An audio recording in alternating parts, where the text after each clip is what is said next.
serta menghapus stigma dan diskriminasi berbasis gender. Dialog Pengarus Utamaan Gender. Segera Anda dengarkan Dialog Pengarus Utamaan Gender. Dialog Pengarus Utamaan Gender.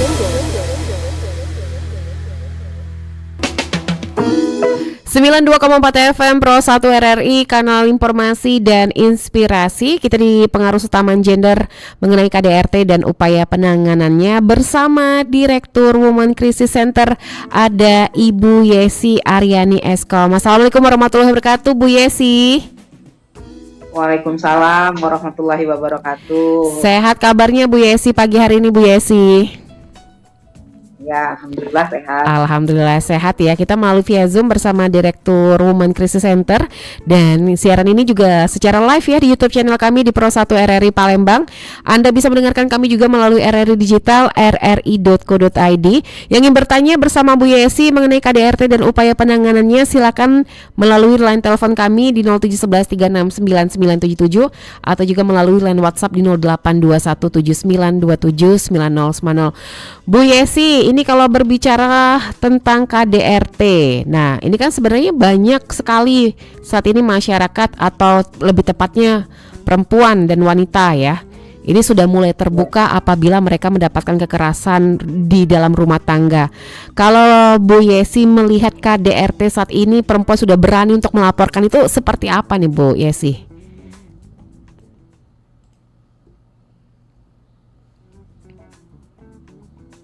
Ya, kalau bicara mengenai perempuan yang sudah berani melaporkan kasus KDRT, ini sangat bagus sebenarnya. Saya sangat apresiasi dengan perempuan-perempuan sekarang itu yang sudah sudah berani untuk melaporkan kasus-kasus khususnya kasus KDRT yang dialaminya. Karena kalau dulu kan masih takut nih KDRT, itu kan masih banyak yang menganggap bahwa KDRT ini aib. Jadi ketika mengalami KDRT, ya udahlah aku tutupin dulu gitu kan.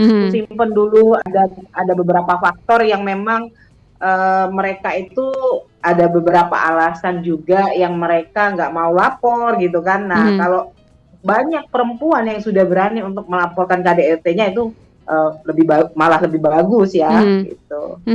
Berarti sudah mulai banyak speak up ya Bu ya. Tapi kalau dari pantauan Bu Yesi sendiri selaku Direktur Women Crisis Center, ini untuk kasus KDRT di Sumatera Selatan seperti apa juga nih? Apakah sudah banyak yang berani speak up atau masih takut bahwa ini adalah aib keluarga, ataupun bisa dikatakan mereka akan malu untuk membuka atau juga untuk speak up, Bu Yesi? Ya, kalau misalkan sebenarnya mengenai kasus kekerasan dalam rumah tangga, sebenarnya kita tidak bisa apakah ini kasusnya turun atau tidak ya. Karena kasus kekerasan terhadap perempuan atau kasus KDRT ini sebenarnya sama halnya dengan istilahnya itu adalah fenomena gunung es. Jadi yang tidak terlihat itu jumlah yang ada selama ini tidak menunjukkan besarnya kasus yang sebenarnya terjadi. Karena tadi yang saya sampaikan bahwa persoalan KTP khususnya KDRT ini merupakan fenomena gunung es yang jumlah yang tidak tercatat atau terlaporkan itu jauh lebih besar sebenarnya gitu. Berarti memang kalau berbicara tentang data, banyak dari yang korbannya ini belum terdata, atau mereka juga bisa dikatakan belum untuk berani speak up nih Bu?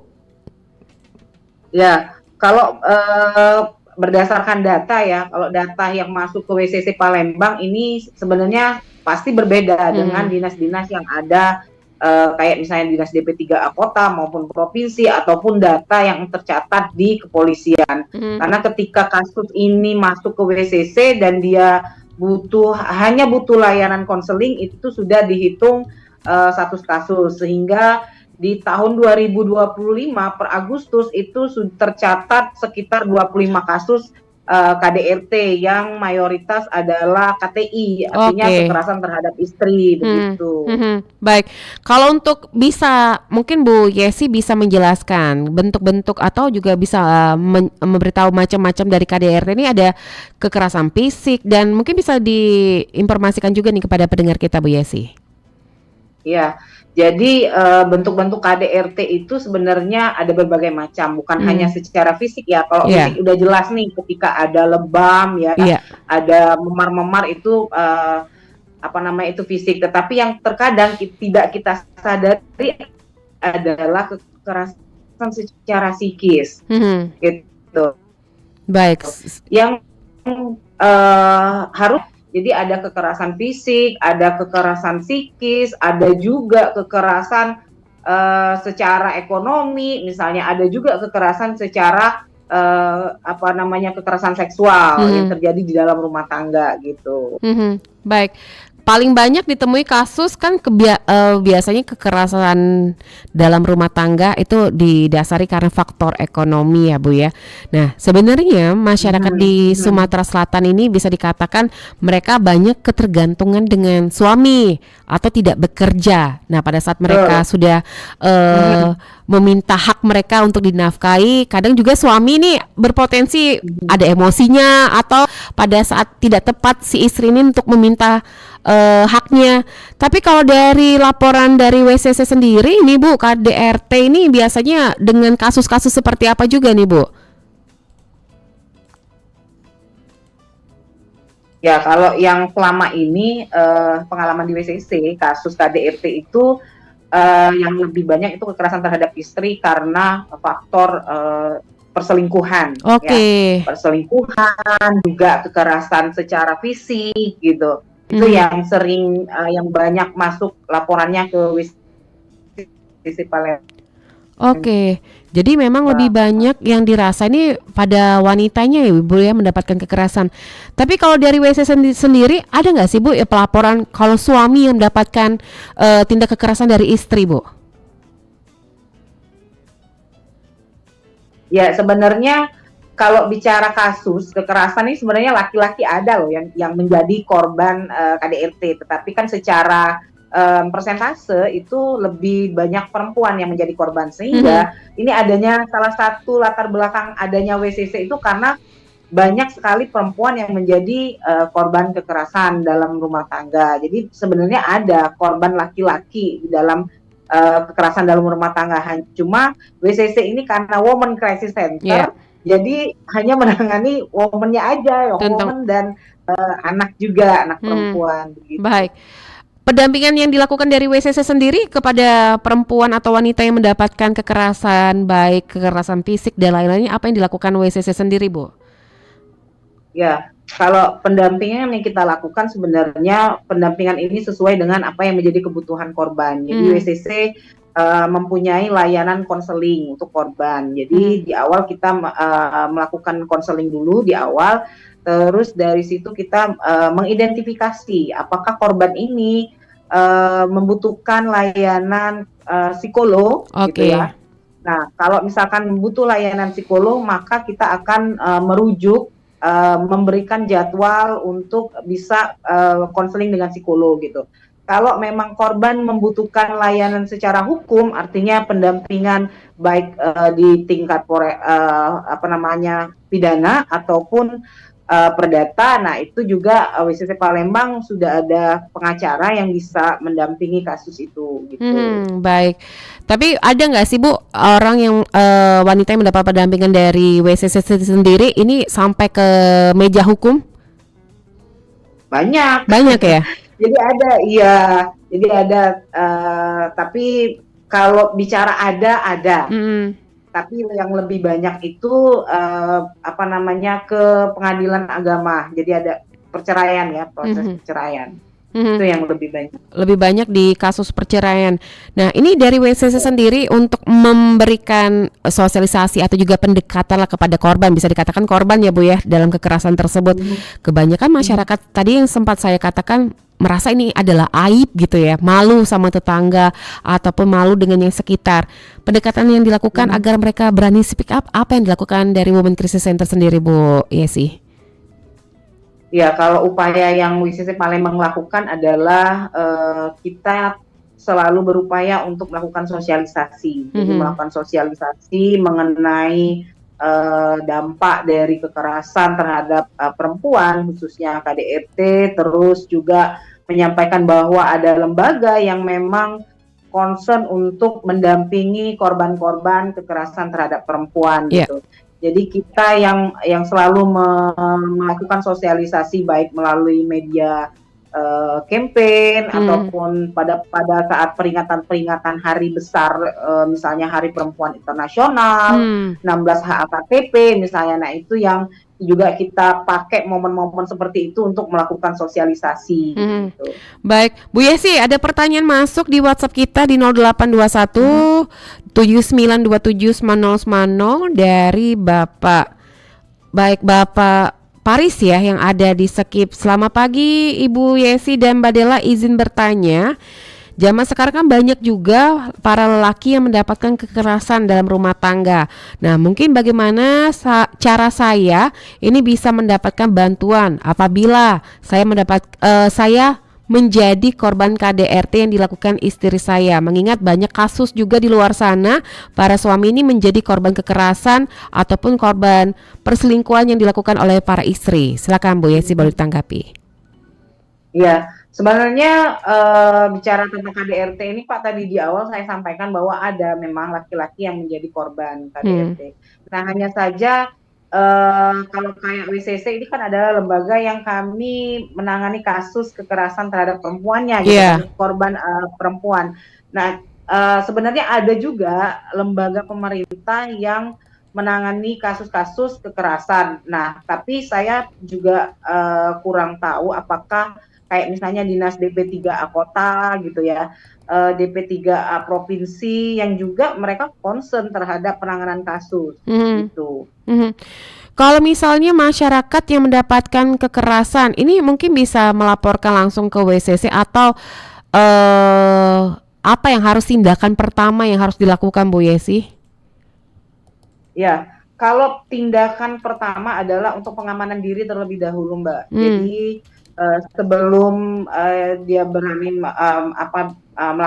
membuat laporan, ya harus mencari ruang aman dulu bagi si korban, misalnya cari keluarga terdekat atau juga aparatur pemerintah setempat, misalnya di situ ada Pak RT ya. Jadi untuk yang paling penting adalah untuk penyelamatan diri terlebih dahulu gitu. Nah, kalau misalnya kan tadi seperti Bu Yesi katakan kasus KDRT itu pasti karena faktor ekonomi, terus juga perceraian. Biasanya sebenarnya kan masyarakat di kita ini sebenarnya udah pada pinter ya Bu ya. Mereka sudah mulai beraktivitas, ada kegiatan biar tidak di rumah saja gitu. Seberapa penting sih Bu menurut Bu Yesi selaku Direktur Women Crisis Center seorang perempuan itu harus mencari pekerjaan atau bisa menghidupi diri sendiri Bu Yesi? Ya, kalau saya ini sebenarnya berangkat juga dari strateginya WCC Palembang ya mengenai agar tidak ketergantungan terhadap ekonomi. Saya sangat mendukung sebenarnya. Kenapa? Mayoritas pengalaman WCC Palembang adalah ketika kami melakukan konseling dengan korban. Biasanya korban yang datang ke WCC ini adalah berulang, artinya bukan menjadi korban satu kali gitu, sudah berulang. Cuman karena alasan tadi kenapa baru berani untuk melaporkan kasusnya, karena tadi salah satunya karena ketergantungan ekonomi terhadap suami. Sehingga kami sekarang strategi WCC adalah membentuk yang namanya kelompok simpan pinjam atau credit union. Nah, dari situlah selain mereka melakukan simpan pinjam, artinya mereka melakukan penabungan, terus juga dalam 6 bulan setelah menabung mereka boleh meminjam. Nah, 2 kali saham, yang 2 kali saham peminjaman ini itu bisa mereka pakai untuk mereka buat usaha kecil-kecilan begitu. Jadi sehingga mereka punya penghasilan tambahan gitu kan. Atau juga misalnya untuk pendidikan anak gitu. Nah, selain di dalam kelompok yang sudah kami bentuk itu, selain mereka melakukan simpan pinjam, setiap bulan kita melakukan diskusi kritis bulanan, memberikan penyadaran dan pengetahuan mengenai apa sih sebenarnya yang menjadi hak perempuan, gitu, mengenai kasus-kasus kekerasan, jenis-jenisnya seperti itu, Mbak. Nah, kalau misalnya perempuan sudah memiliki pekerjaan, bisa dikatakan jauh posisinya di suaminya. Apalagi kalau perempuan kan banyak juga sekarang sudah menduduki posisi jabatan ya Bu ya. Kadang mereka juga lupa bahwa mereka adalah seorang istri dan seorang suami. Dan kadang suami juga kalau misalnya pendapatan istri lebih di atas suami, ini banyak laki-laki juga insecure. Nah, ini juga mungkin ibu juga bisa memberikan sosialisasi kepada para perempuan agar walaupun di luar jabatan mereka tinggi, tapi pada saat di rumah mereka adalah seorang ibu dan istri. Itu seperti apa juga nih Bu Yesi? Iya, itu kan juga mesti digaungkan Iya. juga ya.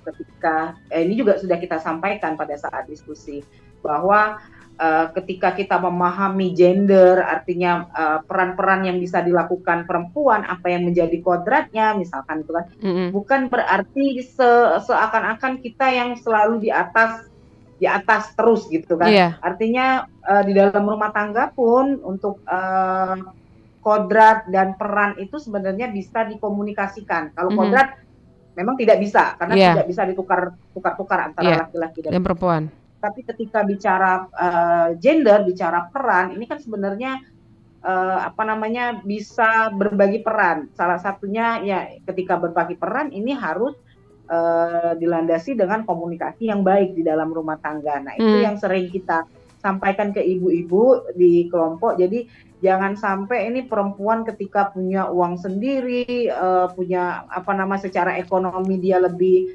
mapan ke laki-laki. Kita harus juga berpikirnya secara berpikirnya juga harus secara jernih ya. Jadi jangan menganggap bahwa ketika kita sudah mampu nih laki-laki di bawah kita, enggak. Jadi pemahaman mengenai gender itu adalah bukan berarti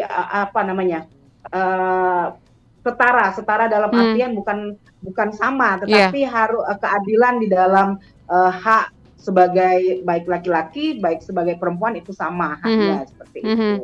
Baik, Bu Yesi, kita break sejenak ya Bu ya. Nanti kita akan lanjutkan berbicara mengenai KDRT dan tentunya upaya apa, penanganannya seperti apa ya Bu ya. Tapi nanti, dan kami terus mengajak Anda untuk berpartisipasi di line telepon kami di 0711369977 dan tetaplah bersama kami di Pro 1 RRI, kanal informasi dan inspirasi.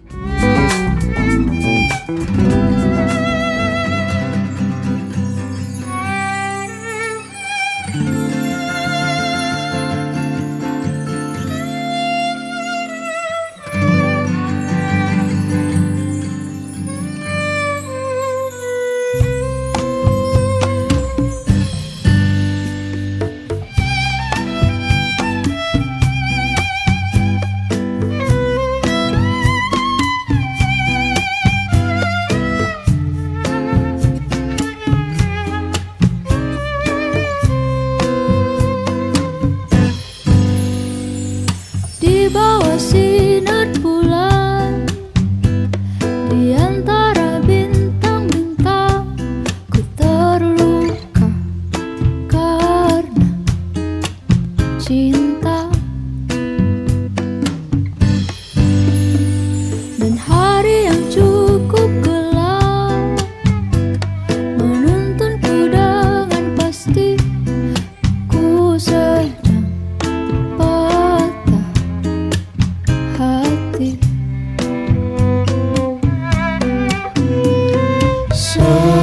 Seperti terbang lalu jatuh,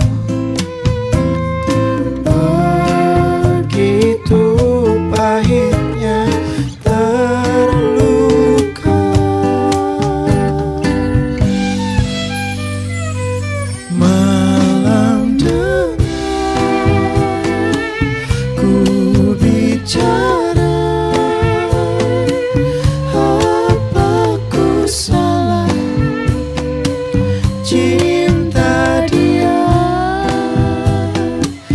Ingin lari, bawa pergi semua yang indah tentang dia.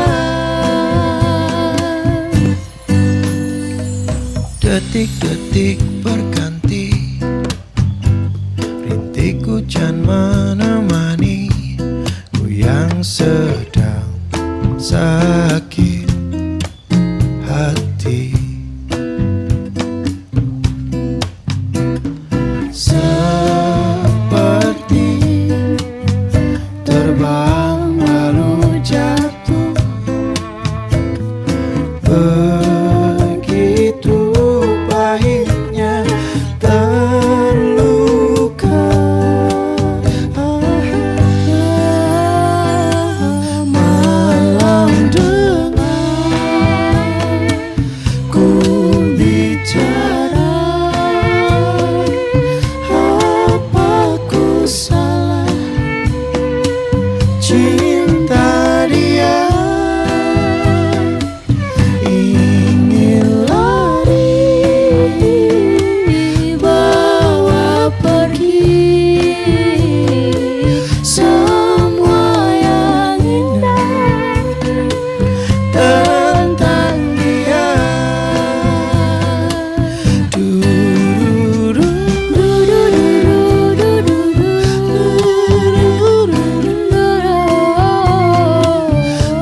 Pastikan Anda berada di frekuensi yang tepat untuk mengikuti seluruh ragam acara RRI Palembang yang bisa Anda dengarkan di seluruh jangkauan siar yang ada di Sumatera Selatan.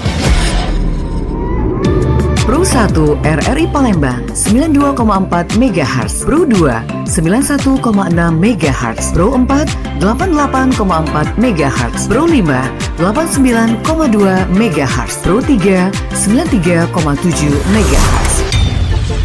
Stasiun Relay Batu Raja 90,5 MHz, Stasiun Relay Belitang 97,6 MHz, Stasiun Relay 4 Lawang 98,9 MHz, Stasiun Relay Indralaya 93,9 MHz, Stasiun Relay Lahat 90,2 MHz, Stasiun Relay Lubuk Linggau 95,1 MHz, Stasiun Relay Muara Beliti 90,0 MHz, Stasiun Relay Muara 2 88,7 MHz, Stasiun Relay Musirawas Utara 93,5 MHz, Stasiun Relay Pagar Alam 97,7 MHz, Stasiun Relay Kabupaten Penukal Abab Lematang Ilir 89,0 MHz, Stasiun Relay Prabu Muli 99,9 MHz, dan Stasiun Relay Sekayu 90,3 MHz. RRI Palembang. Pro 1 Palembang 92,4 FM. Kanal informasi dan inspirasi.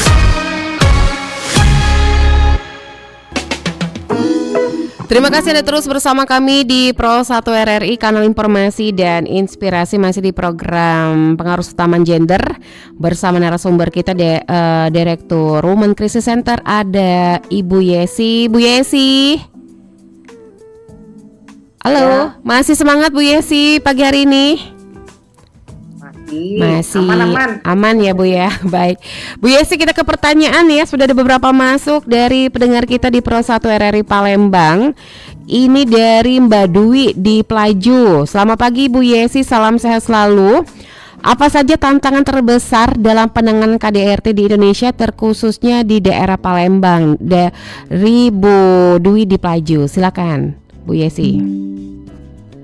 Ya, kalau tantangan terbesar dalam kita melakukan penanganan kasus kekerasan terhadap perempuan, pertama adalah masih ada sebenarnya masyarakat yang menganggap bahwa kasus-kasus kekerasan dalam rumah tangga ini adalah persoalan pribadi, sehingga persoalan dianggap atau ini dianggap juga persoalan keluarga semata, bukan persoalan sosial gitu ya. Jadi ketika dia menganggap bahwa ini bukan persoalan persoalan pribadi, maka tidak mau dia speak up. Jadi masih menutup-nutupi begitu. Terus juga selain itu ada APH yang juga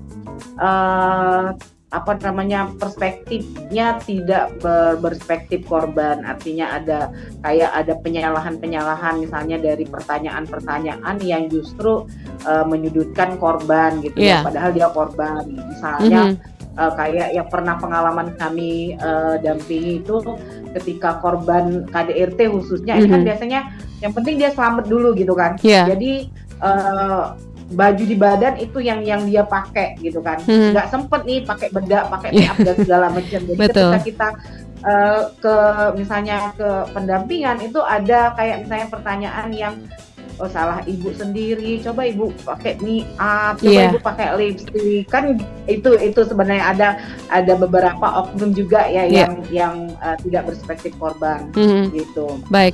Nah, sama halnya seperti kayak kasus perselingkuhan Bu, dimana kalau perempuan si istri ini apabila pasangannya selingkuh, malah yang harusnya jadi korban malah dibalikkan menjadi tersangka, seperti yang Ibu sampaikan. Oh, pasti kurang istrinya kurang bermake up atau enggak rapi, atau ini wajar jadi suaminya mencari yang di luar gitu.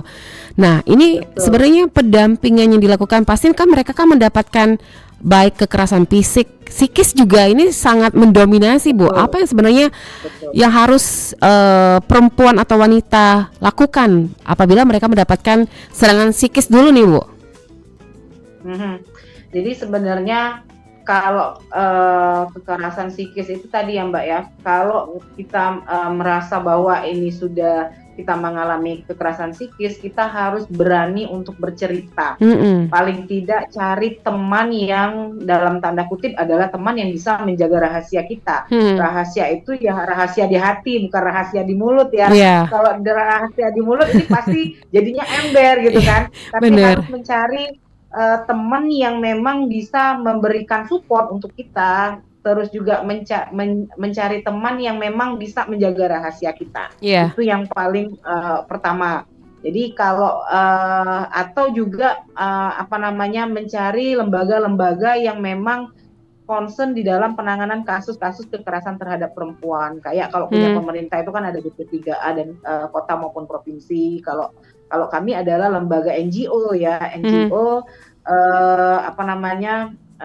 lembaga ya bisa dikatakan lembaga perempuan atau lembaga swadaya masyarakat yang juga bisa misalnya untuk datang ke WCC hanya kalaupun, jadi jangan takut untuk melaporkan kasusnya. Jadi kalau ada kasus, kalau ke kepolisian kan itu otomatis masuk proses hukum nih, takut kan gitu. Tapi kalau misalkan saya sebenarnya nggak mau masuk proses hukum, tapi saya pengen ada tempat yang bisa menjaga rahasia saya, bisa menjaga cerita saya. Boleh datang ke WCC Palembang ataupun lembaga dinas pemerintah begitu.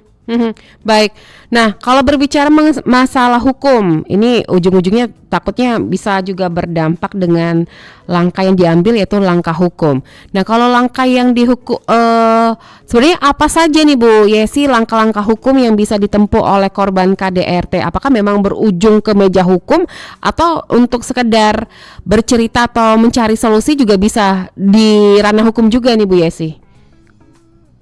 Ya, kalau setahu saya ya, kalau di Polrestabes sama di UPPA itu kan sekarang sudah ada unit tersendiri ya.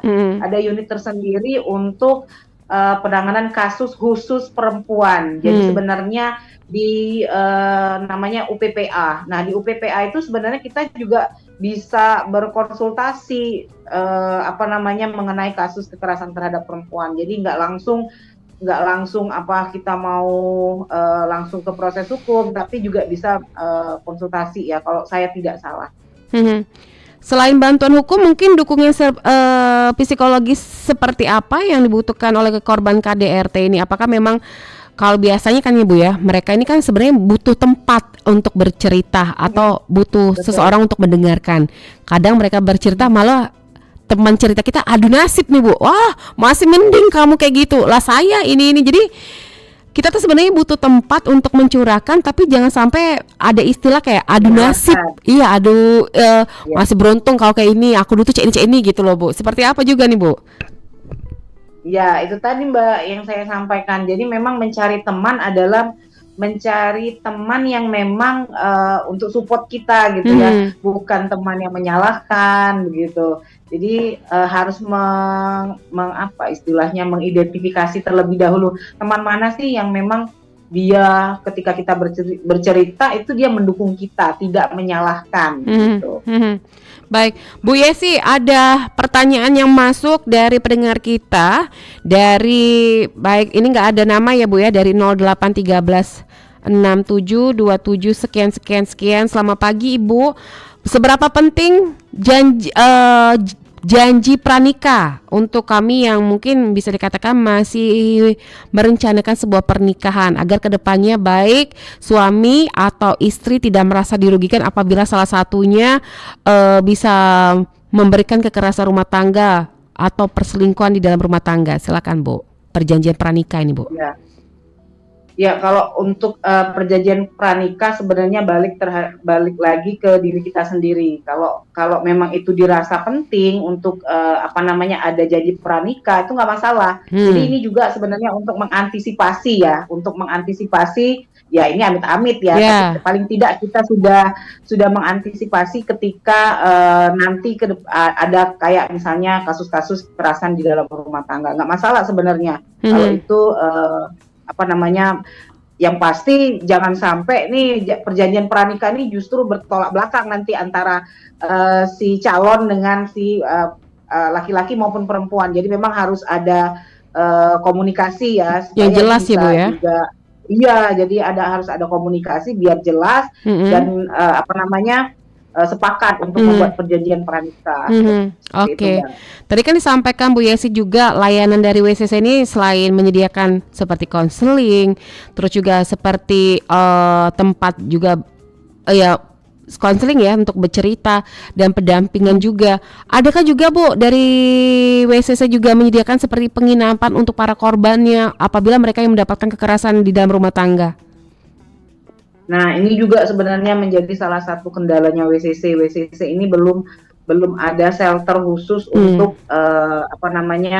rumah aman untuk korban. Tetapi kalau misalkan satu hari itu masih bisa kita amankan ya, ada di salah satu tempat. Tetapi untuk shelter khusus untuk penanganan kasus ya ini yang belum ada. Gitu. Ke depan apakah juga akan ada shelter seperti yang Ibu sampaikan, mungkin bisa bekerja sama dengan pihak-pihak dinas terkait seperti dinas sosial untuk membuat shelter atau rumah aman tadi Bu Yesi? Ya harusnya pemerintah itu harusnya menyediakan ya, apalagi sudah ada. Harusnya Mbak, kalau menurut saya sih harusnya pemerintah menyediakan rumah aman untuk korban-korban kekerasan terhadap perempuan. Setahu saya dulu pernah ada, yang punyanya dinas sosial.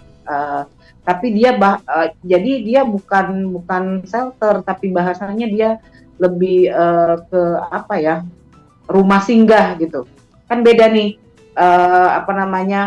prinsip-prinsip yang ada di dalam rumah singgah dengan rumah shelter itu akan berbeda. Kalau rumah singgah dia hanya singgah dan ketika rumah singgah itu dia tahu alamatnya di mana, begitu kan, alamatnya di mana, tempatnya di mana. Nah, kalau rumah aman ini harusnya orang lain itu tidak tahu sama sekali lokasi rumah tersebut karena namanya aja shelter rumah aman ya. Jadi ketika harusnya prinsip-prinsip yang dibangun di dalam shelter, kalaupun misalnya nanti mau membuat shelter, itu pintu masuk ketika ada korban yang membutuhkan layanan shelter, itu pintu masuknya harusnya ke kantor dulu, misalkan apakah ke WCC gitu, walaupun dia dari rujukan misalnya di kepolisian. Jadi memang betul-betul rumah aman ini yang aman, tidak terbolak mengenai alamat dan segala macamnya, dan itu pasti akan ada syarat-syarat. Kalau menurut saya ya ada syarat-syarat yang memang harus disepakati. Ini juga sebenarnya untuk menjaga keamanan si korban, kayak misalnya nggak boleh komunikasi dulu, gitu kan, takutnya bocor alamatnya kan, gitu. Tapi selama Bu Yesi di Women Crisis Center pernah nggak sih Bu kayak mendapatkan intimidasi dari pelaku yang mungkin bisa pada saat pendampingan salah satu korban Ibu mendapatkan intimidasi atau juga sejenis teror nih Bu? Ya kalau pengalaman saya belum ya. Kalau teror-teror itu belum. Cuman dulu saya pernah waktu masih kantornya bukan di sini, ada di salah satu dulu di Jalan Mayor Salim Batubara, itu ada beberapa orang yang mondar-mandir di depan kantornya WCC kan gitu. Nah karena dia tahu bahwa di situ ada waktu itu istrinya kalau nggak salah yang dulu tinggal di WCC waktu itu. Jadi iya saya tanya, Bu itu kenal nggak? Iya Mbak, itu ininya saya. Oh ya udahlah. Jadi kami juga agak sempat takut juga ya, tapi karena kita nggak buka-buka pintu gitu kan, jadi ya udah lama-kelamaan dia hilang. Gitu.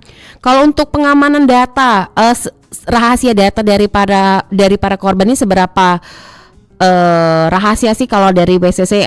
Ini mungkin kita tidak bisa membuka block up data para korban atau juga transparan data juga akan dilakukan apa Bu di WCC? Iya, kalau di WCC kalau mengenai jumlah data kita setiap akhir tahun kita rilis ya. Jadi ada catatan akhir tahun yang WCC Palembang lakukan.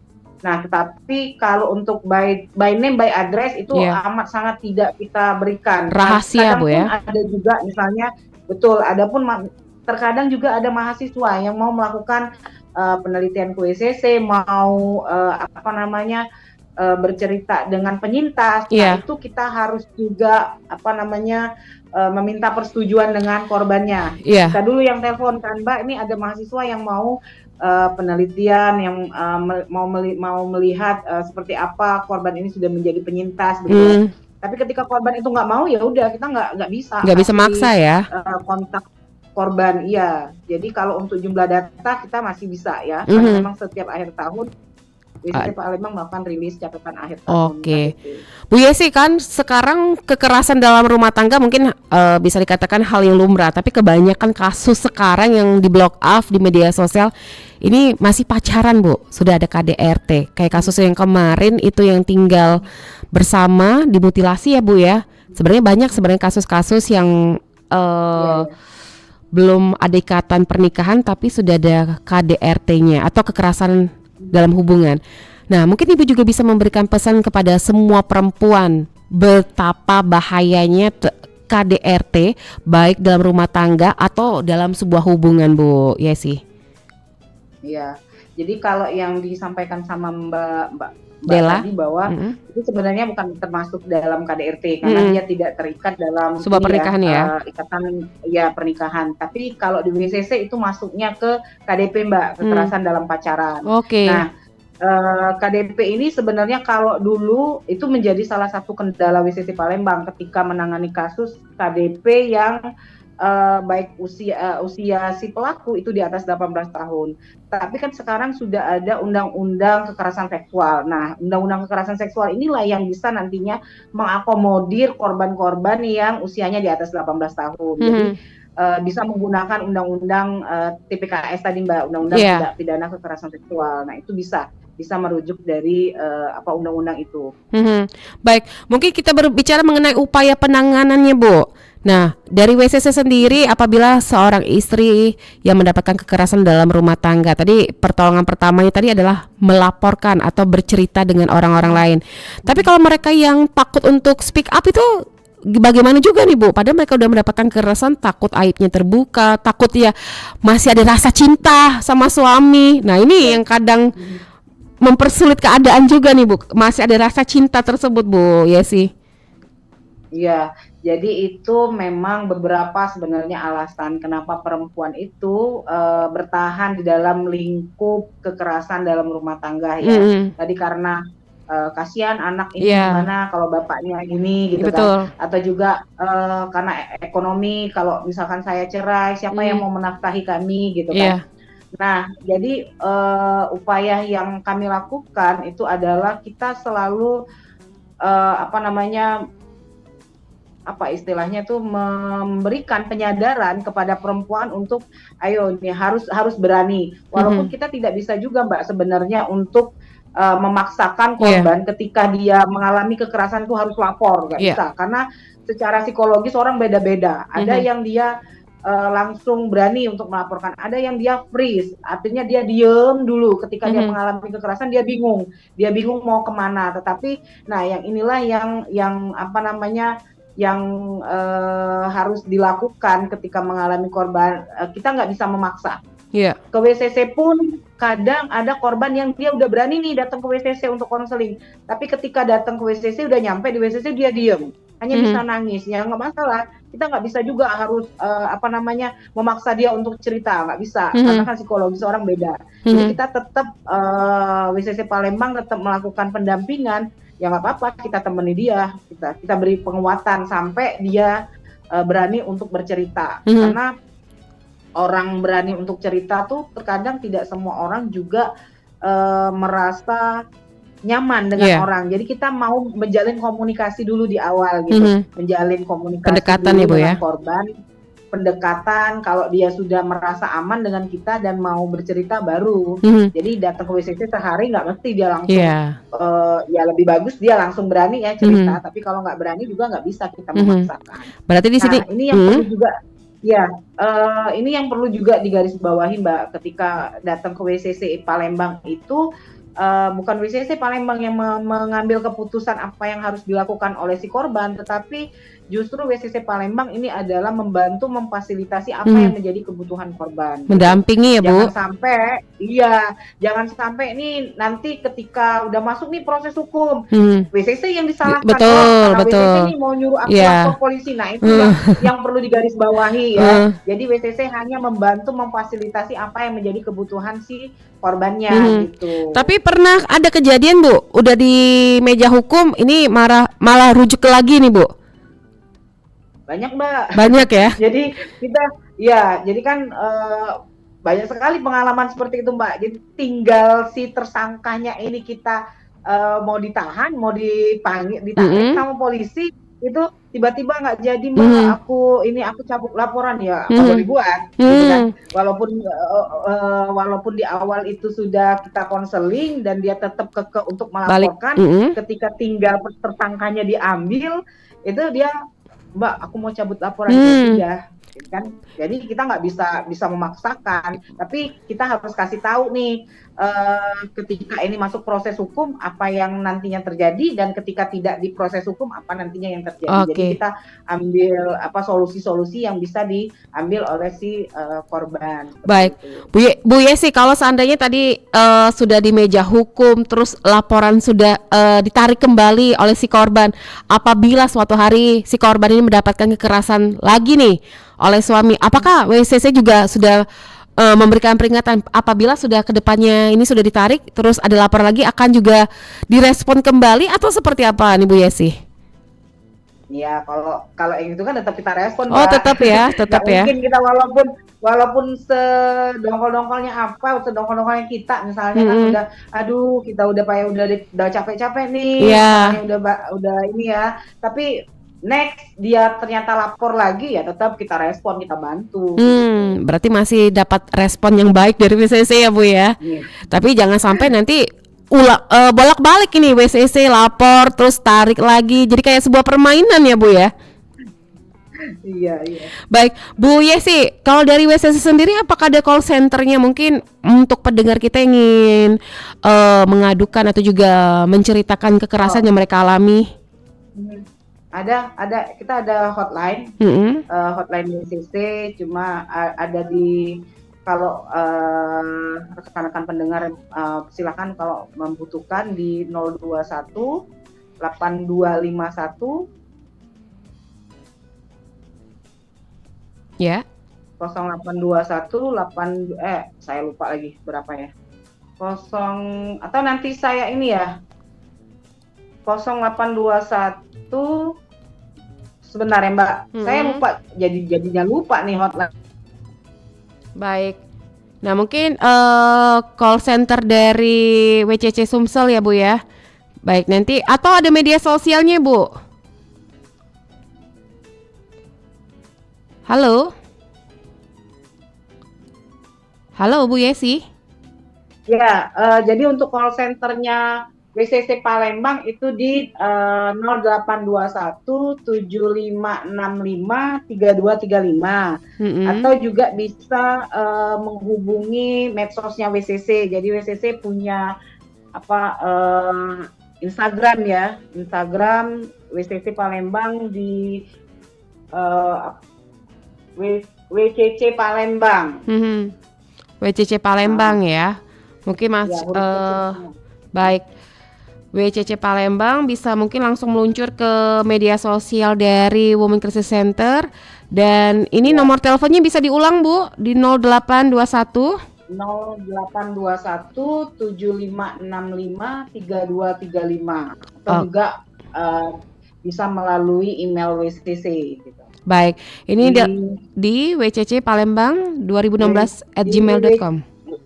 Betul. Betul ya. Oh ya Mbak. Udah hafal. Jadi untuk pendengar kita yang mungkin ingin bercerita atau juga berkonsultasi ke Women Crisis Center bisa di 0821 7565 3235 atau melalui email di wccpalembang 2016@gmail.com. Bu Yesi, karena waktu juga sudah mendekati pukul pukul 11 waktu Indonesia Barat, ada yang ingin disampaikan kepada masyarakat kita, terkhususnya wanita yang mungkin saat ini sedang berada di posisi yang tidak menguntungkan dalam rumah tangganya, yang mendapatkan kekerasan dalam rumah tangga? Silakan Bu Yesi. Ya, untuk perempuan yang ada di sekitar kita, jangan takut untuk speak up, untuk berani melaporkan kasus-kasus yang dialami. Yeah. Karena kita sebagai manusia itu mempunyai hak-hak gitu ya. Salah satunya adalah kita berhak untuk hidup bahagia gitu. Jadi jangan takut untuk melaporkan kasus-kasus yang khususnya kasus kekerasan di dalam rumah tangga. Baik, terima kasih banyak Bu Yesi Aryani, waktunya bersama Pro 1 pagi hari ini.